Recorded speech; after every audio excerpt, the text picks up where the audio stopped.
Alrighty. Sorry. I'm supposed to stand over here and do this. What's up, everybody? Welcome to Botcon 2023 Cyberverse. Hey.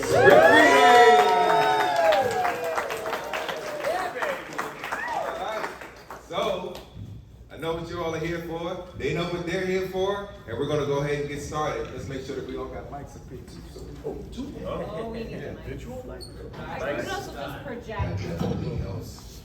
Yes, some of us have been trained to use a diaphragm. And got fresh batteries in those. I'm going to give you all this one, too. Y'all don't need me for this one. So, I'm just going to sit back and watch the show, too. So, Fair enough. Yeah. Nice. So, We jump in. all right. We got everybody in? Yeah.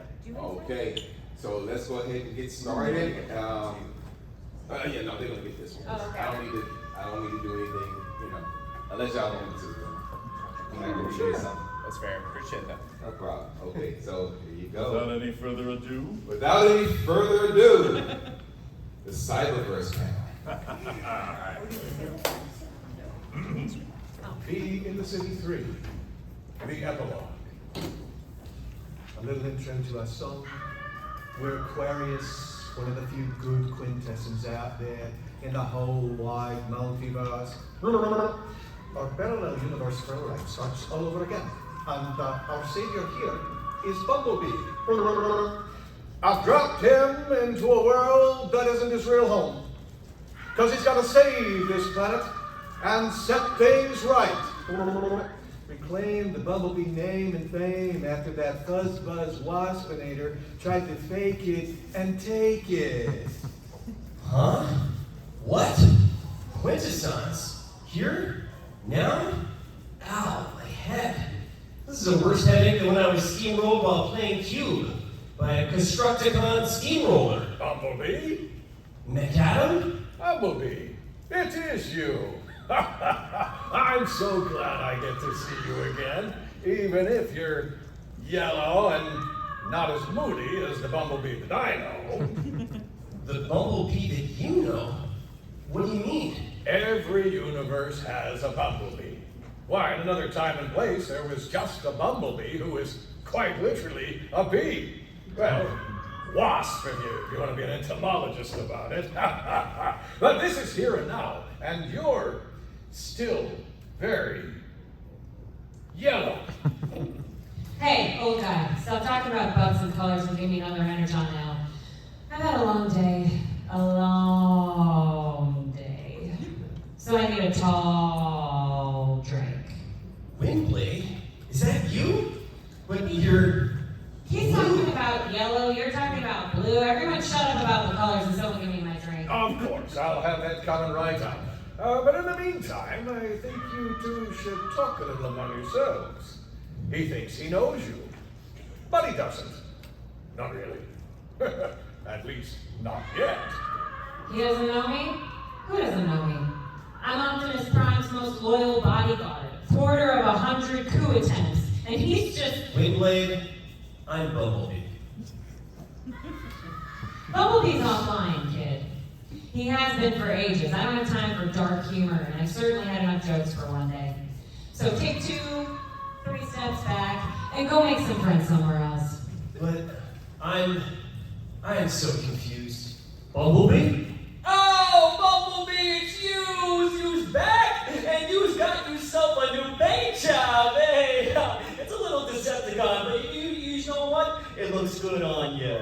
Hot Rod? Hey, yeah, you's got it. You probably don't recognize me for the fact of my stylish beard. I don't think I had it installed yet when you and me last met. Bumblebee, oh, hey, it pulses my embers to seize yous again. Hey, what are you doing here? Who's watching this? Hey, oh, don't worry, you squawk head about it, Windblade. I got it covered. But this right here, this some kind of fate having me, Bumblebee, coming back online from the land of no moving parts and joining us right here in McAdam's pubs precisely when we need a miracle. Indeed. Everything happens when it's meant to happen. Yeah? Something like that, I suppose. Now, Levy, why don't we usually head back to the big boss's house and see if we can solve a little problem we're having over there, okay? Windblade, you's coming too, naturally. Me? But McAdam just served me my ale. I haven't even had time to take one sip. Hey, I said leaves it. We got to go. Everything happens when it's meant to be. Hey, can it, geezer? Take your drink back. Scene transition now. Let's look in on the Autobot headquarters. Ah, there he is. Problematic, prankish primate. Return here this minute, I say. Cease your prattish behavior and get down from their light fixtures at once, I say. At once. He's grumpy. He's grumpy.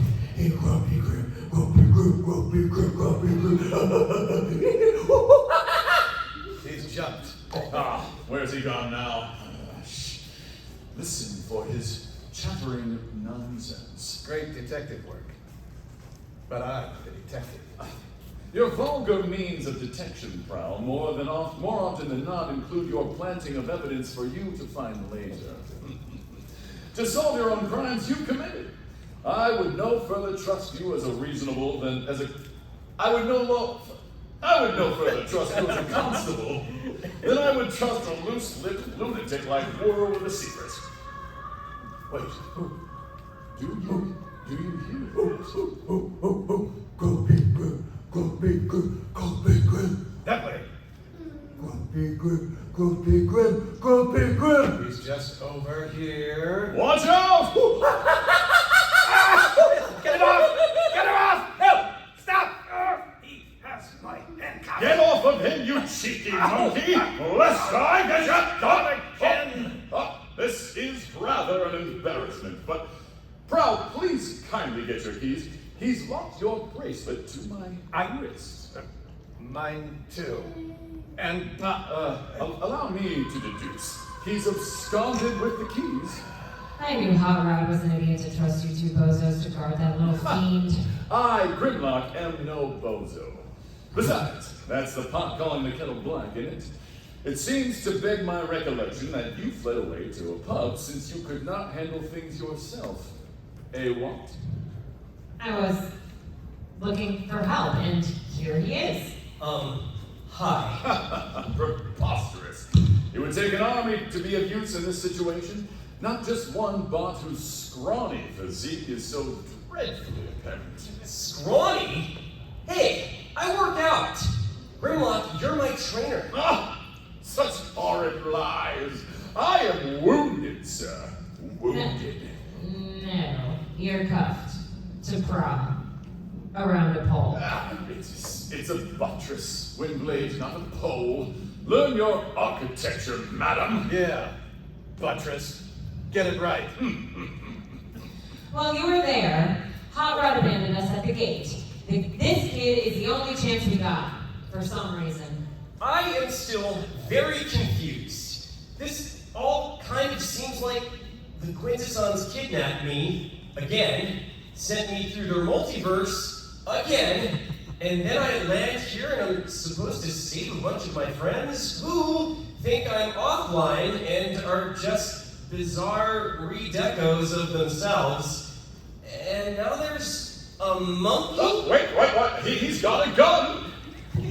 That's a beryllium banana. He must be hungry. Aw, this little guy is so cute. Here, get some more fruit. Maybe we can coax him out. Scrap it, B. I'm a bodyguard, not a grocer. Fine, we'll just crouch down, get on his level, Ew, what? No. get down, and be quiet. Come on then. Come here. Come to Bumblebee. Up. There he is, my little guy. He's not a little guy, he's Optimus Prime. What? When he and the Seekers were out scouting the Eastern Shine Barrens, touched one of the ruins coated in rust. Cosmic rust. Overnight, he de-evolved into an Optimus Primal.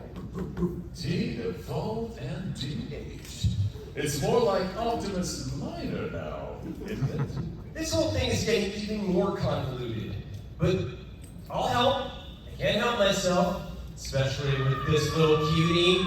Come on, give Bumblebee a hug. Up we go. Okay, let's not make that a nickname. He seems to actually like you. I can't help it. I'm the Kid Appeal character. Now, if this cosmic rust, well, where I come from, it makes everything old and crumble apart in minutes. Everything else here is backwards. So why wouldn't cosmic rust be too? By George, you know of cosmic rust. Perhaps then you know of its cure. I don't know, but I know someone who is obsessed with studying it for a while. You're not gonna like who it is, though. I don't like who it is. I don't think a lot of us. A lot. So, whoever you're thinking of, I'm not special. I'm thinking of Shockwave? Winds of change are blowing us to a scene happening near Shockwave's lab. What? No, I don't like this. Nope. Someone's coming. Two someone's coming and a protoform? No, they're not supposed to be here. No. You're there. Stop where you are. Identify yourselves. I said stop. Cosmos, we need you to take us to Shockwave. Me? No. Cosmos? No, I'm not Cosmos. How would you know I'm Cosmos? I'm not Cosmos because you didn't know that I'm Cosmos. I know you, and I know that your sister works with Shockwave as his lab assistant. I need you to take us to Shockwave. I'm not Cosmos, and I don't have a sister. You don't know that. How would you know that? No. I don't want to talk to you. Go away. Cosmos, you need to take us. Now! No. You didn't introduce us. What? You didn't introduce us before you asked. Hi, I'm Bumblebee. This is Windblade, and this is Optimus Primal Minor. I guess we don't know you, and you don't know us, but Grimlock told us that we could find you here in the Helium Highlands. She knows Grimlock from work, and I'm a friend of hers. She told us that your name is Cosmos and that you have a sister named Pathfinder who's a scientist. Maybe. It's a pleasure meeting you, and we'd like to meet her too. Do you think? Yes, I'm Cosmos. Hi, Bumblebee. Hi, Windblade. Hi, Optimus Minor. I know where my sister is. Yep. I know right where she is. We talk all the time. Why don't you come with me? I can show you her lab. Thank you. Yeah, we would appreciate that, right, Windblade? Because that would be nice. And there's nothing wrong with being nice. There's everything wrong with being nice. Moving on to the inside. More power, Pathfinder. Magnificent. It's nearly complete, and it's brilliant. Yes, sir. It's a miniature model of downtown Iacon. All of the lights, all of the signs, the moving trains and trolleys, a scale railroader's dream. Other collectors are going to be so jealous when they see this online. I thought Grimlock said this was a lab. Oh, it is a lab. If you only knew of the creations I have made here, and you should. I put them all on my blog. I have 364 subscribers. Oh, our faults. Yeah, we would subscribe. Yes, you should. Yeah, well, we're here to ask you for advice as an expert. Well, I am one of those. What do you know about cosmic rust? Cosmic rust. Oh, cosmic rust. It takes years of unwanted patina. It de-yellows plastic. It even reverses GPS. Oh, cosmic rust. The vile bane of the collector. Man, this universe really is backwards. Oh, it's nasty stuff. No one likes it. Members of our group have spent decades trying to solve it. Your group? Yes, the Cybertronian realm of collectors. Oh my god. But only I have ever developed a true treatment. Coral stop. Do you see that tanker car? The copper turned such a lovely shade of mint and jade greens. 2 days ago, the line would gleam off the metal, and it smelled fresh out of the box. The horror. But I made it beautiful again. We need that. Give it to us. No, that was my secret. My standing online would be ruined if I freely gave out the formula that was no longer the gatekeeper.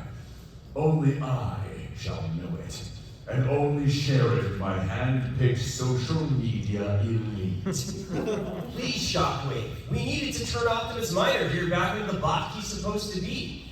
You don't have to give us the formula, just a sample so we could use it to treat it. Will you post online about how brilliantly generous I am? I'll only give it to you then. Sure. Because that's the truth, right? Oh, he's waking up.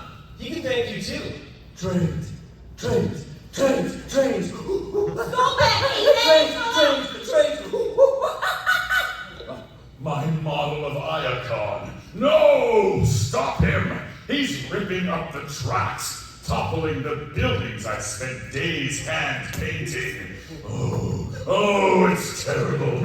It's horrendous. Oh, the micromanity. The shock of it. No! He's tearing everything apart. This is the most emotion I've ever had with Shockwave. Please, get him to stop and I'll give you anything, everything you want. I got him! Sorry. You have my sincerest apologies. Take him away. Just take him away. Oh, here's a jar of coral stock. Take it and get out of here. My sister can show you how to use it. Thank you! And, sorry again. No. We'll have to sell it as custom battle damage now. Bumblebee. The Quintessons! Yeah, man. Come along now, Bumblebee. Your job here is like totally done. Yes, I know what my sister meant. Yep, I can put the coral stuff on it. Yes, give it here. There we go. He should be better soon. Is he really going to be better? Sure thing, brother. You did such a groovy thing doing what we told you. A+ job, far. He's already changing. He's back. Optimus Prime is back. Hurry, Bumblebee. The dimensional rift won't stay open for much longer. The folds in reality are swaying to their own groove now. Optimus Prime is back, and now he can conquer Cybertron and the rest of the galaxy. What? Come along now, man. Tour bus doors are closing. Wait, did I just doom that entire Cybertron to be destroyed by an evil Optimus Prime? Yeah. Why would you want to do that? I don't know, man. Sometimes our fate in the stars is a mystery. And sometimes we put in the wrong coordinates if Nexus Prime doesn't check our work. Totally our bad on that one. And now it's time for you to go back where you came from, our little yellow flower child, because this is The end.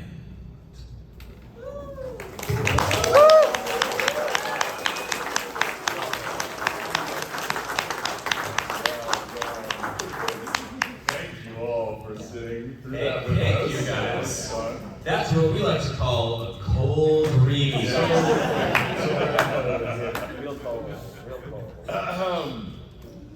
So, we have some time.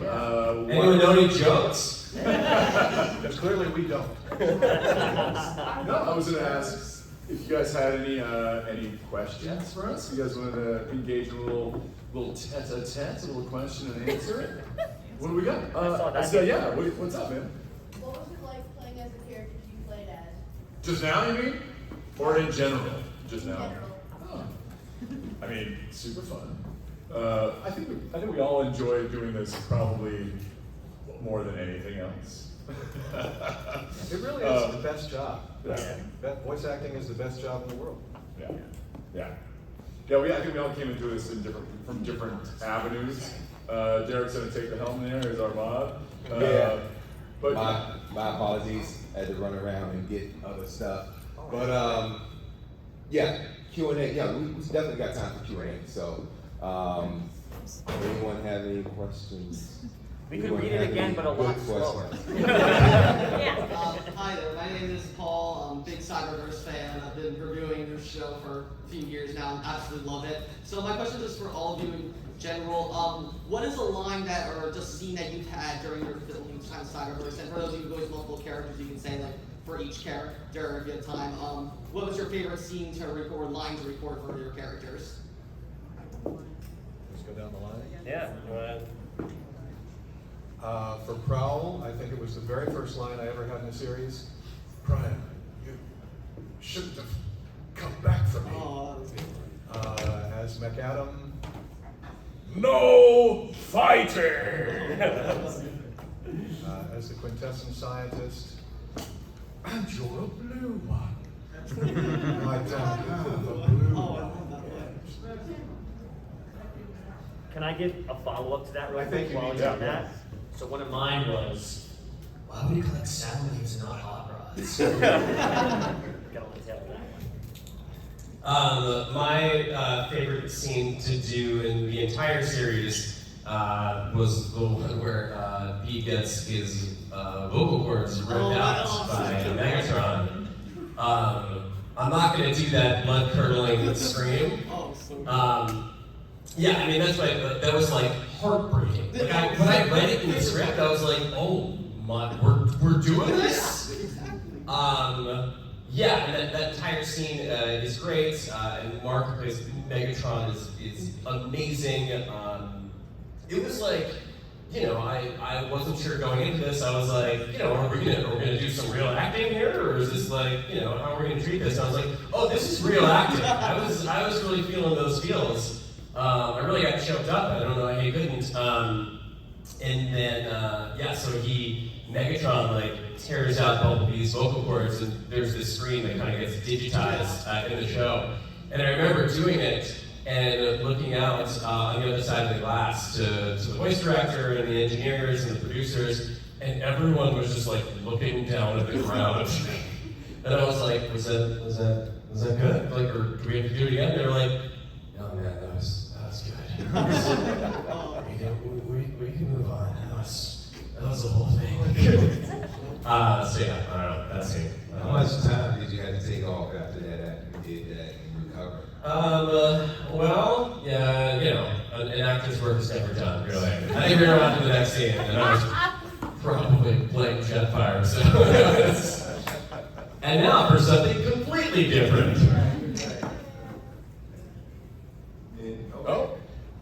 Oh, I guess I can go still. I'll make mine easy and quick. I think first for Grimlock, probably anything that I did with RC was my favorite thing. I love that friendship kind of developed as a result of the show. But I think my favorite scene was when Grimlock and Shockwave met for the first time. And it was so funny because they both said each other's names, but in such different ways. It was like, Grimlock sees Shockwave, he's like, Shockwave. And Shockwave goes, Grimlock. Like, totally derisive and totally cold. So that's it for me. And for me, it was just basically any and all fight scenes. I just love looking like a lunatic in the booth fighting myself and like making crazy noises and like sweating. So any fight scene, I'm into it. Also, in the multiverse episode, like the Star Trek one, where Hot Rod's like, are you a new Bumblebee or my Bumblebee? And the line of the script, I was like, I wasn't even sure what it was supposed to be. And I was like, I'm not a new Bumblebee? It's just, I love like, legitimately confused. Probably because I, as an actor, was confused by that line. I was like, I don't really know what this is supposed to mean, and I'm just gonna go with it.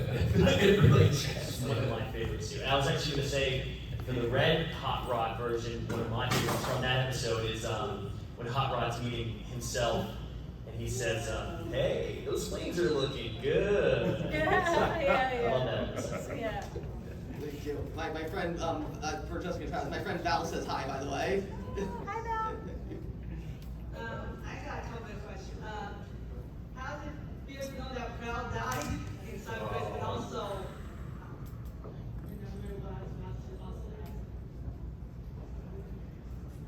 oh, that might break kind of.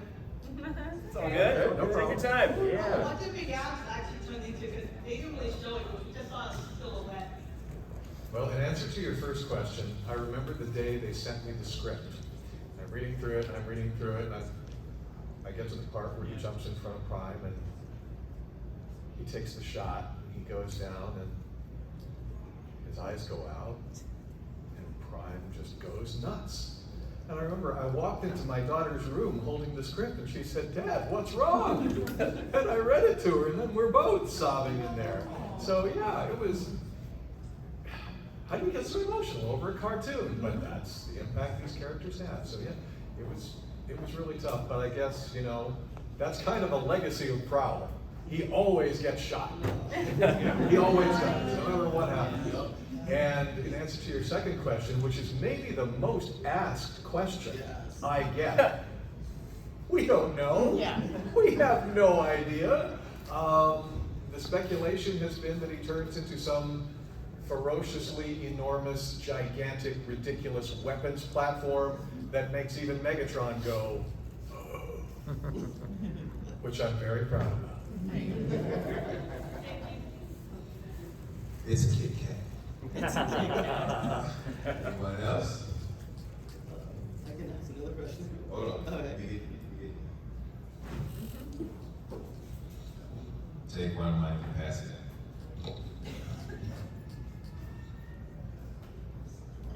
What was it like playing Shockwave when your lab kept getting attacked? I mean, the thing that's great about Shockwave is that he is pretty, his lane is pretty narrow, right? So, yes, and this is actually the fun part of Shockwave, is that he's always annoyed by something. Nothing, even when things go right, there's something wrong, because he's, you know, kind of a perfectionist. So I think when things don't go right, Shockwave's immediate response is to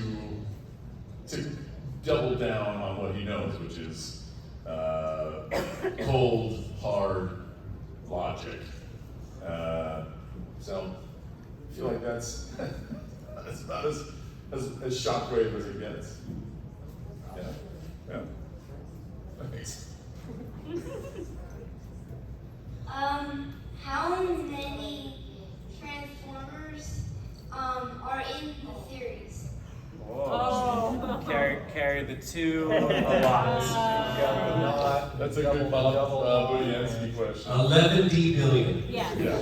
That's about right. Yeah. And most of us play all of them. Yeah, at least in our minds. So this question about Hot Rod in season 3.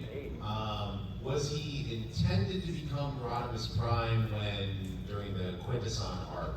And then the second question would be for Bumblebee and Windblade. Were their relationship meant to be brother and sister, or are they meant to be, as some fans have done, ship them together? Oh my. So season 3. It was interesting because when we got the scripts in the way we got them and the time we got them, I didn't get, in the set that they delivered, I didn't get anything past him and Drift going into the toxic waste. So I got that and I was like, well, that's that. That was a good run. And then not too long after that, got the scripts for what was following that, and was very excited that was going in a different direction. I had watched the movie when I booked the role before recording it, because I grew up with Beast Wars. I didn't really grow up with G1 stuff, and then it kind of came to it later. And so when I saw where they were going, I was like, hey, I think I might be becoming a Prime. Didn't happen. I don't think there was if there were any deliberations to go in that direction, I didn't know about it. I just got the scripts once they were done.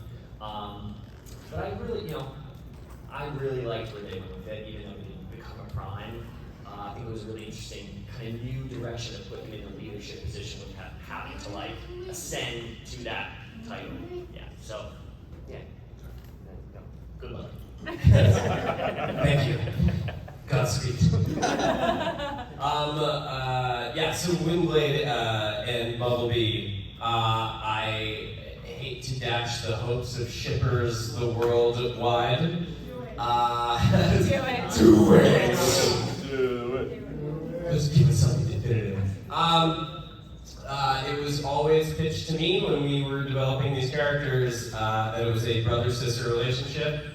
That she was an older sister to be. That was always how I played it. And I think it was it made it almost a more important relationship. I think, and also brother-sister romantic relationship, yeah, sure, they loved each other. And I think that's the most important part. I think they were just extraordinarily important to each other. I think that's really the only thing that matters. Ambiguous. Now Soundwave and Hot Rod. Not canon. He's gonna wear a t-shirt that says not canon. Okay, similar question. To go back to Prowl's death scene, he was shot by Shadow Striker. She was not aiming for Prowl. She screamed out his name in horror when she realized she hit Prowl instead of Prowl. And she never fired another shot for the rest of the show against it on her life. In fact, she saved Windblade and helped Bumblebee, who was her hated enemy. What was the relationship between Shadow Striker and Prowl exactly? Were they enemies that had mutual respect? Because I kind of got the feeling like there was something more there. I can't speak for Shadow Striker, but I'm the only one here, so I will give my answer. My understanding of the whole thing was that they were certainly frenemies, and there was a mutual respect for their roles. And I think they both appreciated the fact that during the parlay, they could share some sort of kinship. They could actually communicate on a level that is not, I'm trying to kill you, you're trying to kill me. And I really like that. I like that Prowl could finally have someone he could talk military tactics and logistics and weapons with, and not get it, yeah, okay, really, I gotta go back to the lab, I gotta go do something. But, I think it was a frenemy thing. I really never got the impression there was any more, but clearly the reaction you saw, there was pain in what she did, and clearly she paid for it. Never the same after that. Never the same at all. Thank you. Thank you. Heavy stuff. All that in a 12-minute show. Yeah, right. Get back to yours. So as you know, me and Travis were talking about his hot rod collection. So I'm curious, do any of you collect any Transformer items? What do your collections look like?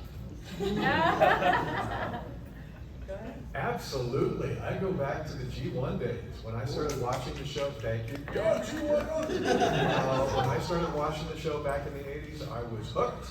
I went to my Target and my Kmart, and I would just scoop up the figures. So if y'all want to drop by my house sometime, I'll show you my original Megatron still in box. Oh, wow. My autographed Optimus Prime commemorative signed by Peter Cullen just a couple of weeks ago. I've got most of the combiners. Yeah, I got a decent little collection. Maybe I'll bring it to Botcon next time and see if I can raise some cash. But I really don't want to part with them because I love them so much.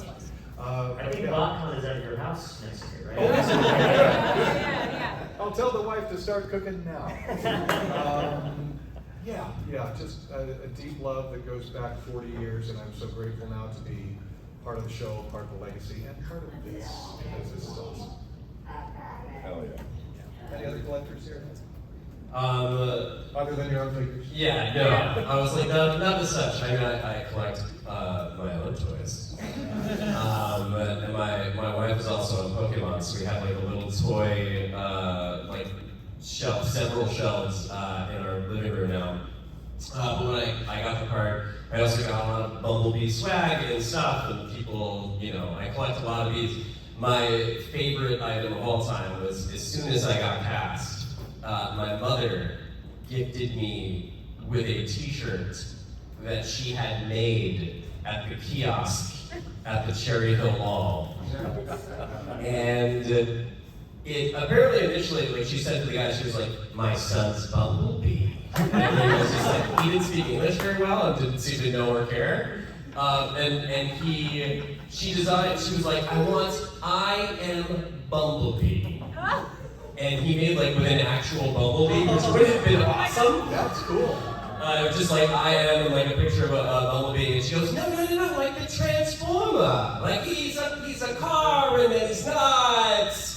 And he was like, oh, okay. So she went through a book. So I have this t-shirt that says, in big yellow letters on a black t-shirt, I am, and then an iron-on decal of the most off-brand bumblebee you have ever seen. It's like a dude in an off-brand bumblebee costume who posed awkwardly for a picture, and then ironed onto this t-shirt. And my mom's like, "Did I do good?" And I was like, "Mom, you nailed it." Sorry, that was sort of a tangent, but. You need to start mass producing those. Yeah. I want to say this. I do have a collection of toys of mine, basically Cyberverse, Shockwave, and mine. But I don't know how collectors do this. I have nowhere to put them. They have and New Yorkers. They take up so much space. My wife's like, none of this is gonna stay in the house. Put it in a box. Find a garage. Find a storage unit. That's where it goes. So I've got one toy on a shelf. But it represents the rest of them that are stashed away. In memory. Yeah, in memory. So in addition to my multiverse of hot rods and rod as a kid, the toy I remember having, like I said, I was a Vsauce fan. I had the Optimal Optimus. Yeah. And where my table is over there, there's a vendor right across from me, and there's one staring me right in the face. And I don't have mine anymore. I had it when I was, 7 or 8. Today's the day. I have until 3. Yeah. I think the coolest thing in the world is to have your own toys and then sit down at a table with yourself and be have your own autograph session with yourself. Who should I make it out to? Can I just say what an honor it was for me when Hasbro decided to do a Build-A-Figure of McAdam? Because you can't do a regular Transformer, because obviously we don't know what he turns into. But that Build-A-Figure is sweet. You got my email. Yeah. Which I did. I bought my own. That's going to be a hard one to do. Okay, so that's why we got the microphone. We have time for 2 more questions. Okay, and that's going to be you and you. Do you know who Bludgeon's voice actor is? Bludgeon didn't speak. He doesn't have a voice. Could be any of us. It was me. It was me. Here's how it sounded. And I will say, it's the best work Ryan has done on the show. Thank you. That's a trick question.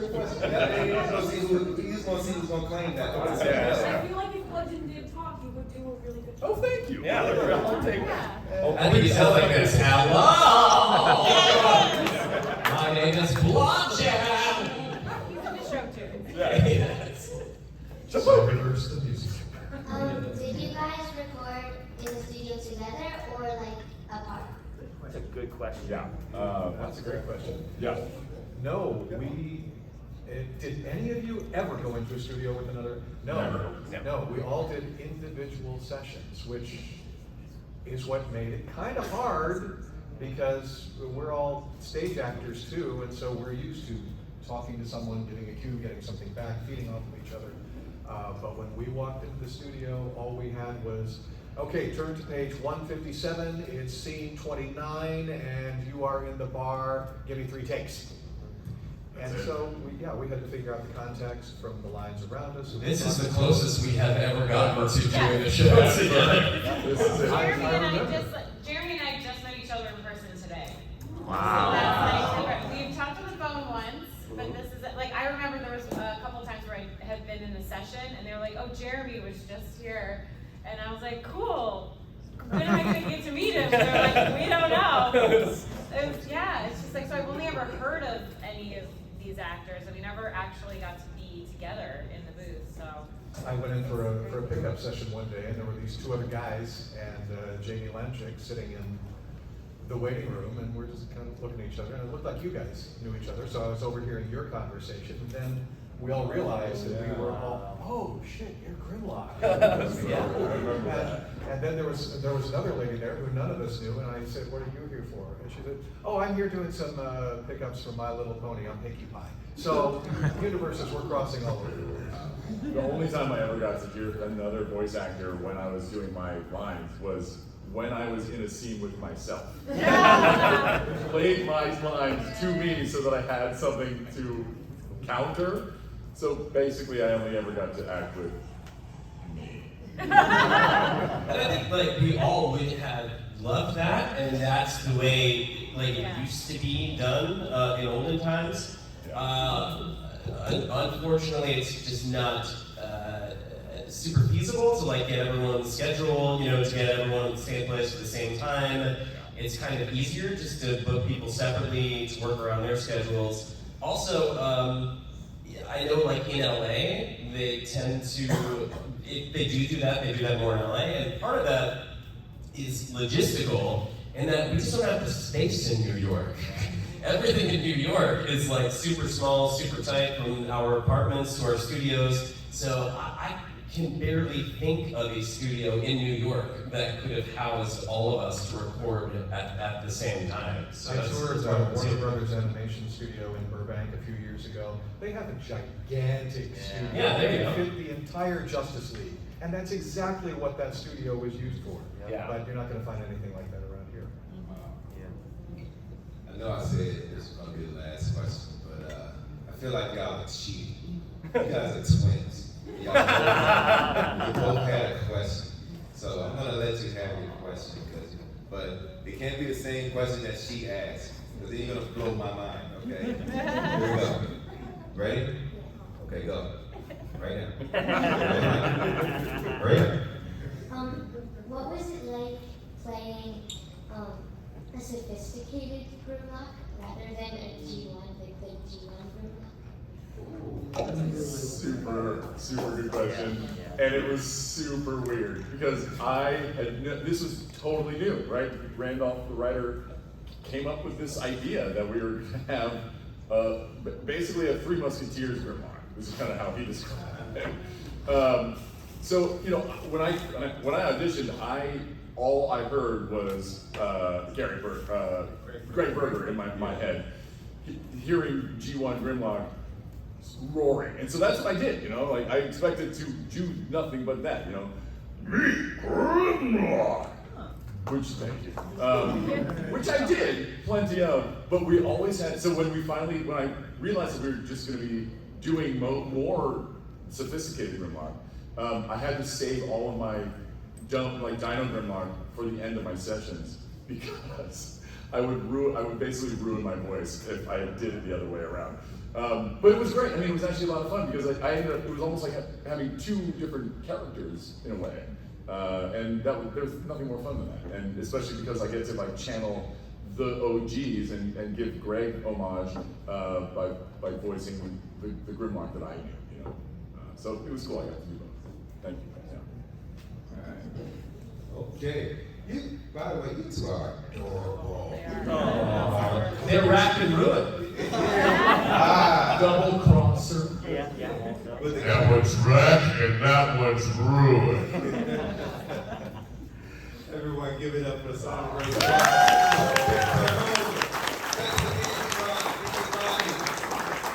Levy and Travis Artz and Ryan Artz.